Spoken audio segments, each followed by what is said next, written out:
हो, अशी अफवा पसरली होती आणि आम्हाला रात्री उशिरा असे कॉल्स आले. मी सगळ्यांना सांगू इच्छितो की अशी बिलकुल अशा कुठल्याही अफवेवर विश्वास ठेवू नका. जो जिल्हा प्रशासनाकडून जी माहिती अधिकृत येईल तीच माहिती खरी आहे. त्यामुळं बिलकुल असं होणार नाही आहे. यामध्ये कुठलाही दरवाढीचा प्रस्ताव नाही आहे किंवा तुटवडा होईल असंही कुठलं कम्युनिकेशन नाही. डेफिनेटली आपली कंडिशन खूप चांगली आहे. त्यामुळं विनाकारण गर्दी करून लोकांना इनकन्व्हिनियन्स होईल किंवा एक अफवा तयार होतील असं कोणी वागू नये.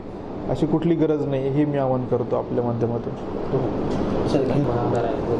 हो, अशी अफवा पसरली होती आणि आम्हाला रात्री उशिरा असे कॉल्स आले. मी सगळ्यांना सांगू इच्छितो की अशी बिलकुल अशा कुठल्याही अफवेवर विश्वास ठेवू नका. जो जिल्हा प्रशासनाकडून जी माहिती अधिकृत येईल तीच माहिती खरी आहे. त्यामुळं बिलकुल असं होणार नाही आहे. यामध्ये कुठलाही दरवाढीचा प्रस्ताव नाही आहे किंवा तुटवडा होईल असंही कुठलं कम्युनिकेशन नाही. डेफिनेटली आपली कंडिशन खूप चांगली आहे. त्यामुळं विनाकारण गर्दी करून लोकांना इनकन्व्हिनियन्स होईल किंवा एक अफवा तयार होतील असं कोणी वागू नये.